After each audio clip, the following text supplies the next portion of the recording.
Welcome back to Chow Time Pods. Your host, Red. You guys know I love the Kevin Samuels Were Right videos. Men are not selecting Tracy Ellis Ross's. My life is wonderful, and it does, and I experience loneliness and all of it, and I want a partner. And I've seen her so much throughout all my life growing up because I used to watch a lot of TV, and she was just on TV all the time. And I find one. Well, I don't know. Let's imagine the man that Tracy Ellis Ross would get. Chances are he would be younger. A lot of men my age are steeped in a toxic masculinity and have been raised in a culture where there is a particular way that a relationship looks. Can you imagine a woman like Tracy Ellis Ross with a 58-year-old CEO of a Fortune 50 company, an accomplishment? No, they needed a completely different woman. You know, and I'm not going to make that mean something about me. RivahTV. What's up, guys? It's your girl Riva, and I'm back again with another video.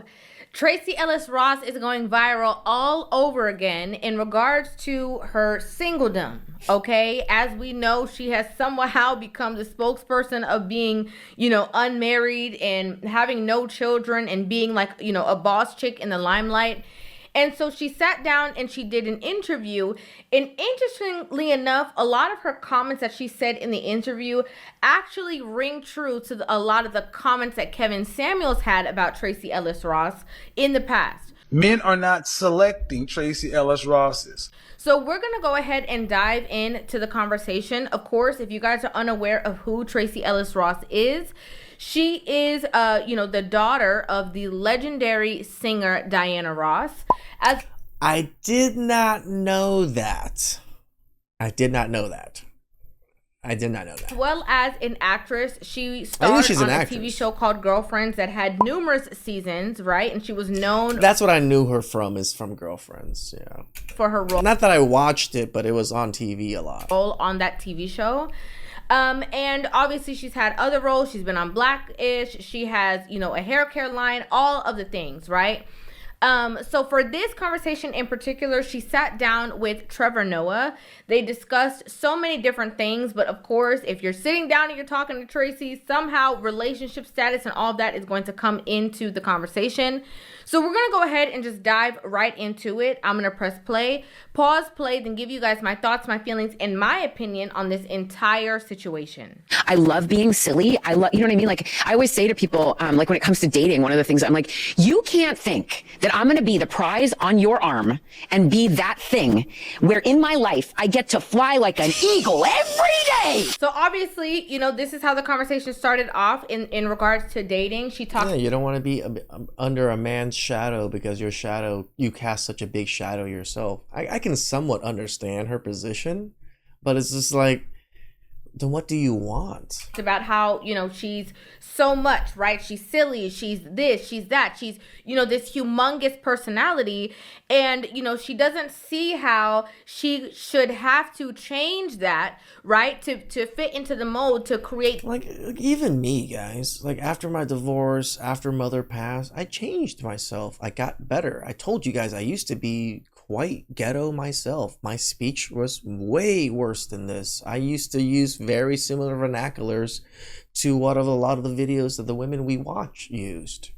That's just how I was younger. But I worked on myself and changed my speech pattern, try to speak a little bit better. My grammar still sucks.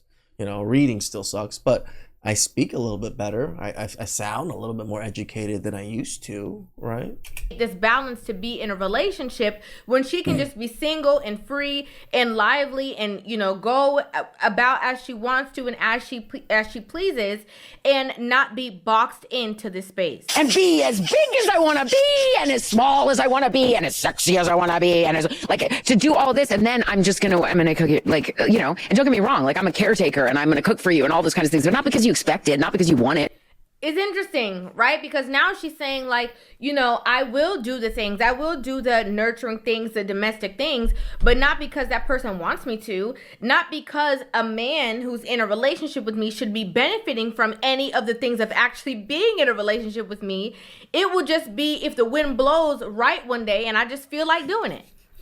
And it's so interesting because a lot of women... This is why you can never select women like this to be mothers, to be good partners, to be good wives, because the wind can blow any way it wants. Have this narrative of, I don't need to change, I don't need to bend, I don't need to balance things out, I don't need to be moldable or bendable, I can come at full capacity, and he should be the only one that's willing to bend and change because I'm not gonna do it. Because that's part of who you are. You're not going to put me in a box and just be a little thing over here. Like I'm a full planet. Does that make dating hard? You're a solar I system. don't know. Yeah, I'm a solar system. Yeah, I don't think you're a planet. I think I'm a solar system. Yeah. And I don't know that it makes dating hard. I think the thought process in itself of you saying that you're the whole solar system is absolutely what makes dating hard for you.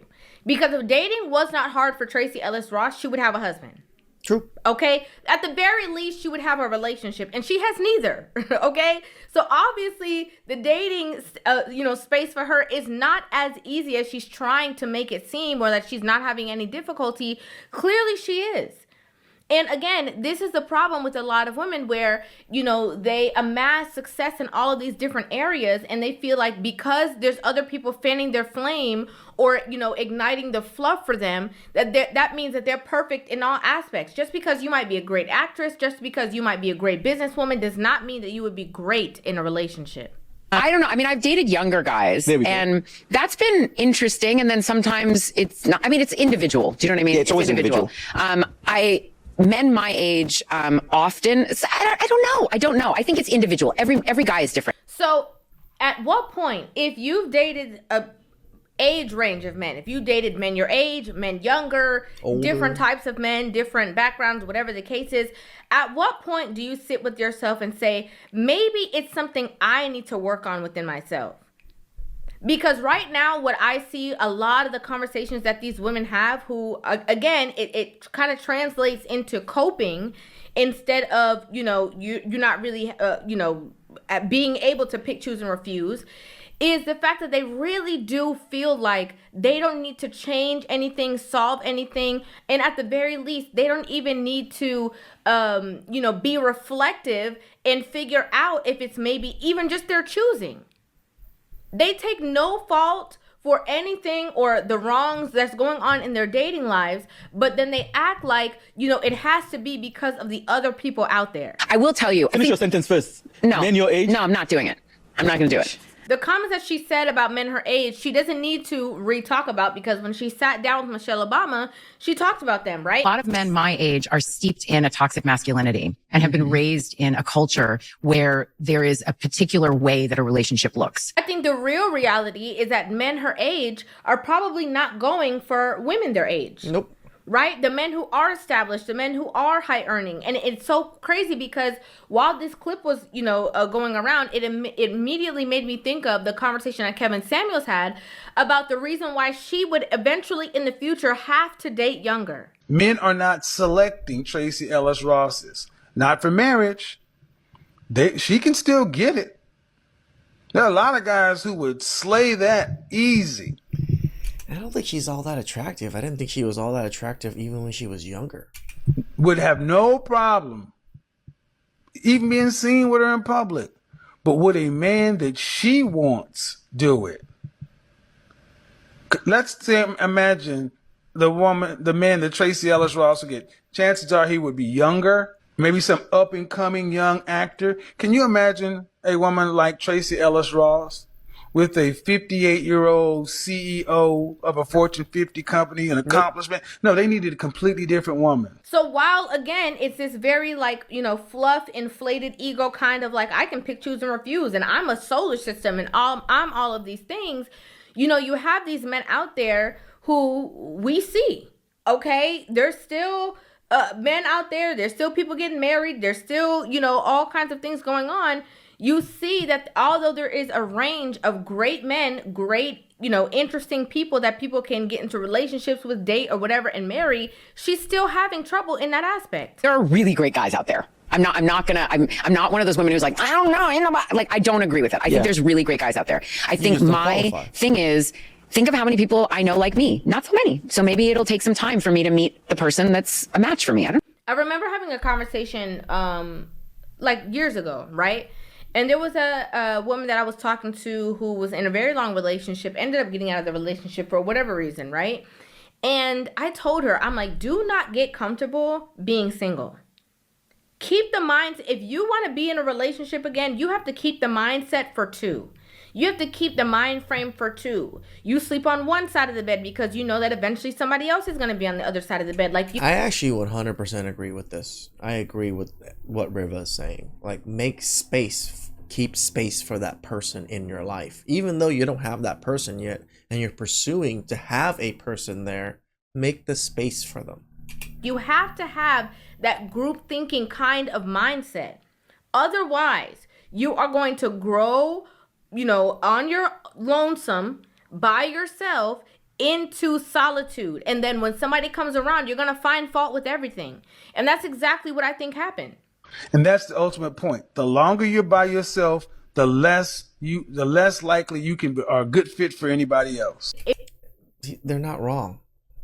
I'm a good example of that. The longer I'm by myself, not dating and not in long-term relationships, the less I feel I'm good matches for a lot of women, because I just feel less and less drive to want to be with them. If we go to the root of these conversations, the real root and base of these conversations is the fact that a lot of these women are unwilling to let their ego go. I found it interesting that she was willing to define her entire life through one lens alone, when every other metric, and I mean every other, she's in shape, she's But healthy. I've done speeches about this. Really? Oh yeah. Now here they started talking about another woman. I don't know exactly who it was that they were talking to based off of this clip.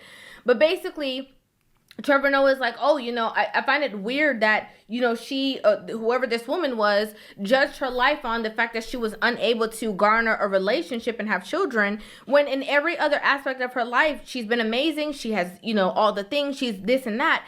And again, so what? Just because in one aspect you are great does not mean that's going to translate later on.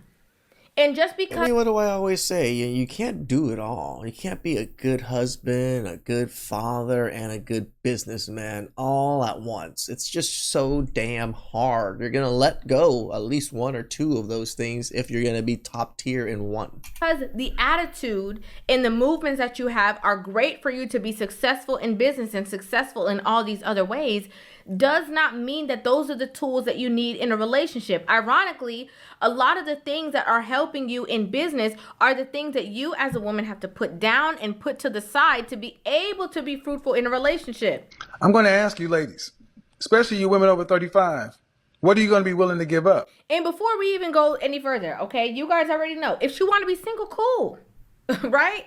If she wants to be single, there's nothing wrong with her saying, like, I want to be single and I don't want to be in a relationship. But the fact that she is vehemently saying that she does want somebody, she does want to be in a relationship, again, that is no longer, I'm so happy and I got it together. That is, I'm saying things because since I'm unable to garner what it is that I want, I have to cope. And in coping, I'm now flipping the script and acting like the other people are the problem because I can't figure out what the problem is. But that's societal. She's pushing up against a societal norm and a cultural and a patriarchal and misogynistic norm that is, even if you don't know that's what you're fighting against, that's what you're fighting against. I just think that it's so interesting that especially in the West, that a lot of women are so anti-community and anti-family. Okay, and I'm not saying that that's exactly what it is that she's pushing at this in this conversation, but they're so, they get upset when people talk about them. It's so true, Rivah. Like, I talk about family constantly, and I talk about my family. I talk about the example I have of my family, and it's so different. The stark difference from how I was raised and how my family are to how I see society is and most Americans are. It's so different. Like, I care about my family. My family loves each other. We just had a donut day buffet thing, because every donut day is once a year, but it's in July, and this year we always do like a family get together for donut day, and there's like 100 of us. We invite our employees, we invite a lot of our customers that we've known for a long time to the buffet, and it's like a small little Chinese buffet, so it's nothing crazy or anything like that, but it's just, family is so wonderful. It can be wonderful if we made it wonderful. Like, I think you also have to make it good for the family to be good. If everybody in the family doesn't care, then obviously family's not going to be that great. Men being the head of the family, the woman being in her rightful space, and then having the children and nurturing them and caring for them, they get upset with that because a lot of the women in the West are wanting to compete with the men. They want to be just like them. The thing that defines your value as a woman. Yeah. Who wants you? Yeah. Oh, damn. And I won't subscribe to it. I don't. My life is wonderful. And it does, and I experience loneliness and all of it, and I want a partner. And I might not find one. Well, I don't know. It's interesting that there's a conversation about the fact that society pushes these whole norms. Maybe back in the day, okay? Before your worth was determined on, you know, family, man, whatever the case is. Now, that's not what we see. Okay, there's a strong push that is very evident, right? We hear it in the music. We see it on TV. We see all of the conversations out there of it, the world just revolving around the woman in her selfishness and whatever it is that she wants to do and however it is that she wants to move. Don't have no kids. Don't have a man. Literally, Vogue, the magazine, created an article saying that having a boyfriend is embarrassing. So the conversations that they are bringing along are not even the conversations that are being had today. These, in my opinion, are just conversations to bring some kind of truth to the argument so that it has something to stand on. But in actuality, that's not what we're seeing in society. We're seeing the complete opposite. You know, and I'm not going to make that mean something about me. She said that she, lonely and she might not find somebody and she does want a relationship. My life is wonderful. And it does, and I experience loneliness and all of it, and I want a partner. And I might not find one. Well, I don't know. And then in her inability to garner these relationships, her response to that is, I'm not going to make it mean something about me. You know, and I'm not going to make that mean something about me. Interestingly enough, like, if you can't acquire something that you want so bad, most of the time it's because you couldn't acquire it. In career or in business, these women, if they're not getting an acting role, they're going to say, maybe I need to train better. Maybe there's something I need to do, right? If the sales of the hair care company line are failing, the company is going to reevaluate and say, maybe it's our packaging. Maybe it's something that we can do better. The only time that these women do not want to put any work in is when it comes to a relationship, because in that space, it would mean that there is something that they truly have to address that they do not want to. And I'm not going to make that mean something about me. That would mean, again, like I said, at the root, at the base of this conversation is the problem with the ego, right? And so egotistically, they don't even think that they should have a conversation about themselves or that it should mean something about themselves because they don't think that they have fault with anything. Because that's part of who you are. You're not going to put me in a box and just be a little thing over here. Like I'm a full planet. Does that make dating hard? You're a solar system. I don't know. Yeah, I'm a solar system. You heard in the beginning of the conversation, she's a solar system, she's a planet, and anybody who can't get with it, they're the problem. The other thing is on Girlfriends, I talk about this all the time, but on Girlfriends for 8 years, 173 episodes, I was a successful woman who couldn't find a partner and was waiting to be chosen. If you guys never watched that show, basically exactly what she, is experiencing in her real life is exactly what she experienced on said TV. Yeah, the show is pretty much her life. TV show Girlfriends, right? And instead of being reflective of that and saying, you know what, let me go back to that character and see what the issue was. What was her priorities? What was the problems that she had? She ended up actually mirroring the same exact behavior and still not seeing the bigger picture. Correct. On that TV show, she prioritized her friends, her career. She prioritized doing all of the things, but she never prioritized the work on herself to foster a good relationship. She never prioritized that. And I didn't realize it, but when I left the show, I have spent years, and I talk publicly about it now because I didn't realize how much I had spent years waiting to be chosen. Waiting to be chosen, but not doing any of the work to be chosen. Correct. Waiting to be chosen, but not being in places or around certain, aspects of conversations so that you can gain further knowledge to be chosen. Like waiting to be chosen, but standing there at full capacity and not willing to compromise, shape, or bend. And I think that's a deeper conversation that we should be having. Because it's a lot of women are doing it. Yep. And why is it all the time that the women who are super successful, that the women who are successful in business that have a lot... It's not even that's the thing is, Riva, it's not even just the successful women. Even the women that are down bad broke still act this way too. The things going on are having these problems. It's because it's not about what you can amass. It's about what you can, be. How you can bend. Are you moldable? Can you compromise? And I started to realize, I'm like, I'm the chooser. I can choose my partner. And I can choose. I don't have to sit around being a prize, making a life so that I get chosen. I'm also the person looking for a partner. I don't have to sit around being a prize, but never being chosen is very interesting.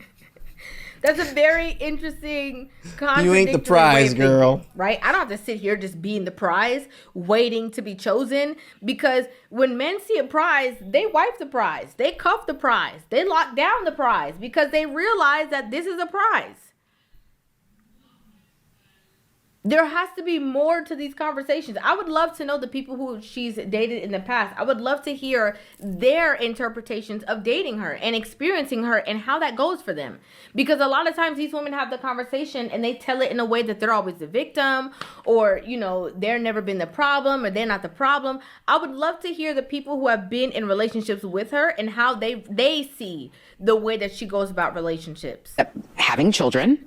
And I mean, not everywhere, but that is for the most part. No, it is. And finding a partner. I mean, and then it's a thing that people ask you all the time, and I'm like, oh my God, why are we so interested in this? I think one of the reasons why people are so interested in this whole thing with Tracy Ellis Ross is one, I mean, she's always talking about it. She's become like the spokesperson of, oh, you can be happy and, single in your 50s and stuff like that. Like people can, they kind of look at her in that way. I've done speeches about this. Like, it's supposed to be a man who chooses, right, to make you his wife, to make you this. And a lot of her conversation is, well, I'm the chooser too. Well, I'm the boss too. Well, I got the money too. Well, I'm this too. If you are trying to get into a relationship with a man and you were already in the man seat, what is that leaving open for you? That's leaving open the options for other women. That's leaving open the options for feminized men, which you don't want, right? Which then you'll have a problem with and call him names or whatever the case is. And it's like, but if you're in the seat, how can that role be filled? It's common sense. I use the battery analogy all the time. If you put a battery in a space in the wrong way, yes, there are two batteries in the remote, but it will not turn on. Everything has to have order. A lot of men my age are steeped in a toxic masculinity and have been raised in a culture where there is a particular way that a relationship looks. And I won't subscribe to it. I don't.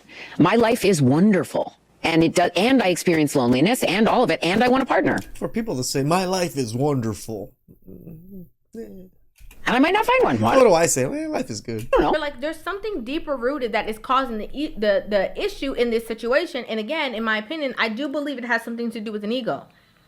I do. And the only reason I believe that is because there's a plethora of women who have been in these seats, and they walk around with this air of themselves of like, well, I'm me. So since I'm me, then everybody should just see me as me. And if you think I need to change anything about me, then you're the problem. And people who have been in long-term relationships, marriages, all know that the name of the game is bending. The name of the game is compromise. The name of the game in relationships is change. Change so that you can fit the mold that the two of you guys create. It's not gonna, it would never work if it's one person bending, or if you feel like the only person that needs to bend is the opposite person. Correct. Life is compromised. Everything is compromised. You dealing with your friends has compromise. You dealing with your parents has compromise. Women just have lost the plot and not realize relationships themselves is the biggest compromise in life. Because when you're dealing with other people, you're never going to get your way 100%. Even dealing with yourself, you're never going to get your way 100%. You can't expect that from everybody else too. Please like, subscribe, comment down below. I really appreciate that, and catch you guys next time.